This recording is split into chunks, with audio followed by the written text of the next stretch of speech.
Assalamualaikum warahmatullahi wabarakatuh. Kang Mas dan Mbak Yu, pripun kabare panjenengan? Semoga selalu diberi kesehatan. Baiklah, kembali lagi di 1000 kisah nyata. Pada video kali ini kita akan bercerita mengulas tentang perempuan misterius di seberang jalan. Bagi para traveler atau warga yang di sekitar Semarang pasti tidak asing dengan keberadaan jalan alternatif Semarang-Temanggung. Jalanan ini melintasi belantara yang berada di desa Sumowono, berada di daratan tinggi dan didominasi oleh hutan. Jalanan Sumowono ini kerap kali disambangi oleh kabut. Langsung saja, cerita ini berawal saat saya bersama 6 kawan saya yang hendak melakukan perjalanan pulang ke kota Semarang selepas dari pendakian dari Gunung Sikendil, Temanggung. Saat tiba di pusat kota Temanggung, kami singgah sejenak ke rumah kawan kami yang bernama Vega. Kurang lebih pukul 17 WIB atau jam 5 sore. Kami tiba di sana. Setibanya kami disambut oleh Vega dan beberapa makanan yang telah tersaji di kediamannya. Tanpa berpikir lama, kami pun menikmati sajian yang ada. Saat tiba di pusat kota Temanggung, kami singgah sejenak. Terlihat semua kawanku sangat lahap. Mungkin dampak karena baru turun gunung. Selesai sholat maghrib, kami pun pulang pamit melanjutkan perjalanan. Tapi langkah kami tertahan dengan ajakan Vega yang mengajak makan di kafe dekat rumahnya. Karena tidak baik jika menolak rezeki, akhirnya kami mengiyakan ajakannya. Saat makan, sangat terlihat wajah kami yang sangat lelah, terutama Yunita. Tanpa terasa jam sudah menunjukkan pukul 17.45. Tandanya kami harus melanjutkan perjalanan pulang. Estimasinya sekitar 2 jam kami akan tiba di kota Semarang kalau lancar. Jam 8 malam atau pukul 20 WIB kami mulai perjalanan. Tandanya kami akan melewati dinginnya dan gelapnya jalanan Sumowono. Di perjalanan pulang, saya dan Yola berboncengan berada di paling depan, diikuti oleh Ahmad dan Fitri, Yunita dan Rahayu, dan Yusril paling belakang. Singkat cerita, kami tiba di sebuah jalan gelap di antara hutan sebelum tugu perbatasan Kabupaten Semarang dan Temanggung. Di sini awal mula keanehan muncul. Yunita yang sejak di rumah Vega terlihat paling lelah, tiba-tiba bertingkah aneh. "Yang di belakangmu masih kamu kan, Wi?" tanya Yunita ke Rahayu. Rahayu yang mendengar pertanyaan Yunita hanya menjawab masih dengan perasaan mulai ketakutan. Rahayu yang sudah mulai merasakan keganjilan mulai berdoa dan membaca ayat-ayat kursi. Saat itu Yunita berada di depan mengendari motornya. Yunita yang sudah bertingkah aneh hanya melamun sepanjang jalan, sampai-sampai mempengaruhi cara berkendaranya. Rahayu yang di belakangnya semakin berpikir yang tidak-tidak. "Yun, kamu kenapa?" tanya Rahayu. "Tadi di tengah jalan aku lihat perempuan pakai putih-putih dan rambutnya panjang." Sontak saja ketakutan Rahayu semakin besar. Rahayu tak berhenti berdoa memohon keselamatan. Untuk informasi saja, Rahayu belum memiliki keahlian penuh dalam mengendarai motor, sehingga sampai saat itu Yunita lah yang tetap di depan. Selain itu, keadaan jalan yang sangat gelap mengharuskan motor kudu tetap berjalan. Yusril yang berada di paling belakang mulai merasakan gelagat Yunita yang tidak seperti biasanya. Seringkali Yusril berkendara tepat di sebelah Yunita hanya untuk mengajak ngobrol demi mendinginkan suasana, tapi usahanya pun nihil. Agak jauh setelah melewati tugu perbatasan, keadaan tak berangsur membaik. Yunita semakin tak beraturan membawa motor, hingga akhirnya Rahayu melihat tubuh Yunita seperti ada yang menarik ke belakang. "Aku gak kuat, pengen pingsan," ucap Yunita setelah badannya tertarik. Mendengar ucapannya, Rahayu sontak minta Yunita berhenti di pinggir jalan untuk bertukar posisi. Walaupun di posisi itu Rahayu tak yakin dengan dirinya sendiri. Melihat Yunita dan Rahayu menepi, Yusril ikut menepi. "Kenapa yuk?" tanya Yusril ke Rahayu. "Biar ku gantiin aja nyetir motornya," jawab Rahayu. Yusril yang sudah paham hanya membiarkan dan menyuruhnya lekas kembali jalan. Sebelum berjalan, Rahayu mengingatkan Yunita dan Yusril agar membaca ayat kursi dan beristighfar sepanjang jalan.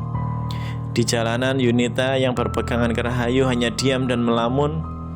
Rahayu dan Yusril terus berusaha mengajak Yunita ngobrol, walaupun hanya dijawab sederhana dengan wajah lemas, tapi Yunita tetap sadar di sepanjang jalan. Setiba saya di persimpangan Pasar Sumowono, saya dan Yola yang berada di depan cek semua rombongan dan terlihat ada di belakang semuanya. Setibanya di daerah Bandungan, jalanan pun agak ramai. Tanpa sadar rombongan Ahmad, Fitri, Rahayu, Yunita, dan Yusril sudah tidak terlihat lagi di belakang. Di situ saya mulai mengurangi kecepatan hingga akhirnya sampai di persimpangan jalan raya. Saya dan Yola berhenti menunggu. Tak lama Ahmad dan Fitri pun datang. Sudah 10 menit Yunita, Rahayu, dan Yusril belum juga sampai. Hingga akhirnya mereka sampai, tapi mereka terus jalan tanpa menghampiri kami. Menyadari keberadaan saya, Yusril hanya mengatakan, "Nanti berhenti di Indomaret depan," dengan wajah yang panik. Saya dan Ahmad hanya bertanya-tanya karena kami belum tahu apa yang sebenarnya terjadi. Saat di Indomaret, terkejutnya saya melihat Yunita menangis di atas motor. Saat saya tanya kenapa dia hanya menangis dan mengatakan "aku wedi" atau "aku takut". Tak lama setelah mengatakan "aku wedi", tiba-tiba Yunita jatuh pingsan, sontak mengundang perhatian warga yang ada di sekitar Indomaret. Yunita kami bawa duduk di tempat depan Indomaret dengan dibantu oleh para warga. "Mbaknya kenapa, Mas?" tanya salah satu warga di sana. Saya tidak tahu, masalahnya hanya menjawab, "Kelelahan mungkin, Pak. Kami baru turun muncak." Lalu kami diberi 1 gelas air hangat untuk membantu menyadarkan Yunita. Saya mengeluarkan minyak angin yang saya bawa. Saya berikan ke Rahayu untuk menyadarkan Yunita. Saat itu posisi Yunita duduk dibantu Rahayu, Fitri, dan Yola. 10 menit pingsan, akhirnya Yunita sadar dan kembali menangis dan berucap, "Aku wedi. Aku tutke tekan kene. Aku takut aku diikuti sampai sini." Di sini saya baru menyadari jika ada yang menyebabkan Yunita seperti ini adalah hal-hal yang gaib. Di situ Yunita mulai cerita apa yang sedang menimpanya. Dia mengatakan jika sejak di jalanan Sumowono hingga setibanya di sini dia merasa ada yang sedang mengikuti dan menempel di badannya. Lehernya terasa berat dan batinnya sangat merasakan keberadaannya. Setelahnya Rahayu dan Yusril menjelaskan, ternyata kami sudah terpisah menjadi 2 sejak di daerah Tugu Perbatasan. Saya dan Yola yang mendengar jawaban Yusril membantah karena saya tiba di Pasar Sumowono. Saya dan Yola melihat mereka semua. Yusril dan Rahayu kembali membantah dan meyakinkan jika rombongan kami sudah terpisah sejak di area Tugu Perbatasan. Sementara Ahmad dan Fitri terpisah dari saya setelah agak jauh melewati Tugu Perbatasan. Saya yang mendengar itu hanya bertanya-tanya apa dan siapa yang saya dan Yola lihat di persimpangan Pasar Sumowono. Sudah. Yang penting kita sudah kumpul lagi, ucap Rahayu. Saat semuanya sudah normal, kami melanjutkan perjalanan. Formasi berubah. Yunita dengan Ahmad, Rahayu dengan Fitri, dan yang lainnya tetap. Kami bersyukur Yunita sudah kembali normal. Rahayu dan Fitri berjalan paling depan diikuti Ahmad dan Yunita, Yusril dan saya dengan Yola di belakang. Sepanjang jalan kami memperlihatkan Yunita, ternyata benar. Kami baru jalan 10 menit, Yunita kumat lagi. Dengan jelas saya melihat tiba-tiba tubuh Yunita tertarik ke belakang sebelum akhirnya dia pingsan di atas motor. Ahmad yang mengetahui segera menarik Yunita, dan Yusril yang juga menyadari langsung sigap menahan tubuh Yunita dari belakang. 100 meter lagi ada masjid, kita berhenti di sana sekalian sholat isya, ajak saya. Sesampainya di masjid, Yunita masih pingsan. Saya, Ahmad, dan Yusril menurunkan dari motor dan berusaha menyadarkannya. Tak lama, Yunita sadar dan kembali menangis. "Mbak masih melu mas, awakku abot, batinku kroso." Mbaknya masih mengikuti mas, badanku berat dan batinku merasakannya. Kami semua bingung karena tak seorang pun dari kami paham masalah seperti ini. Kami hanya bisa mengandalkan doa-doa yang kami bisa untuk menetralisir keadaan dan berharap agar keadaan lekas membaik. Usaha kami pun berhasil. Setelah keadaan membaik, kami semua sholat isya berjamaah. Kami sholat di luar masjid karena itu sudah menunjukkan pukul 10 malam dan pintu masjid sudah terkunci. Saat itu saya yang menjadi imam. Saat hendak mulai sholat, saya terkejut karena dari ekor mata saya sebelah kanan melihat ada perempuan berambut panjang berpakaian putih berdiri di sebelah kanan kami kira-kira 5 meter dari tempat kami sholat. Saya yang kurang yakin akhirnya sedikit menoleh ke arah kanan. Ternyata benar, mata saya pun tidak salah. Dia berdiri di sana dan dia hanya memperhatikan kami. Jika saya deskripsikan, perempuan itu berambut panjang acak-acakan, mengenakan pakaian putih panjang sedikit lusuh, dan wajahnya pun tertutup rambut yang panjang. "Apa ini? Lindungi kami ya Allah," doaku dalam hati. Tanpa memikirkan begitu lama, saya mulai sholat isya. Walaupun dalam hati saya sangat ketakutan, selama sholat saya memejamkan mata agar saya tidak melihat perempuan tersebut. Selesai sholat isya, saya salam dan dia juga hilang dari sana. Saya lihat Yunita sudah jauh membaik setelah sholat dan kami harus segera melanjutkan perjalanan pulang. Saat bersiap-siap, Yunita memberitahu jika perempuan yang mengikutinya tadi memperhatikan kita saat sholat. Saat saya tanya dan memastikan apakah sosoknya sama dengan apa yang saya lihat, ternyata memang sama. Tapi syukurlah sekarang keadaan sudah berangsur membaik. Saat perjalanan pulang kami tidak ada kejadian aneh lagi. Saat di lampu merah sesekali kami bercanda agar mencairkan suasana.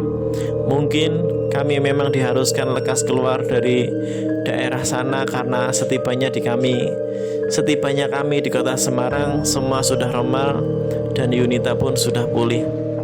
Selama di perjalanan, saya tidak menceritakan dari apa yang saya lihat agar semuanya tetap tenang. Kurang lebih jam 11:30 malam, kami tiba di Semarang. Kami sepakat mengantarkan Yunita ke kontrakannya bersama-sama. Setibanya di kontrakannya, wajah Yunita masih seperti orang linglung. Hanya saja ia sadar dan menjawab ketika diajak bicara. Tak lama saya titipkan Yunita ke teman kontrakannya dan sedikit menceritakan peristiwa yang menimpanya, dengan tujuan agar tidak terkejut jika ternyata nanti Yunita kambuh lagi selama di kontrakan. Hari berganti, saya sudah melihat Yunita di kampus lagi. Kami kembali kumpul lagi dan banyak menceritakan kejadian-kejadian menarik selama di perjalanan kami. Di sini saya baru mengetahui jika Yunita memang sedikit peka dengan hal-hal seperti itu. Ternyata Yusril juga melihat perempuan itu saat di jalanan Sumowono, tapi ia tetap memilih diam dan baru menceritakannya sekarang. Kami bersyukur sudah kembali dengan selamat tanpa kurang apapun. Semoga menjadi pengalaman kita agar selama di perjalanan kita harus berdoa terus agar terlindungi dari hal-hal yang tidak kasat mata. Terima kasih. Jangan lupa like, share, komen, dan subscribe. Wassalamualaikum warahmatullahi wabarakatuh.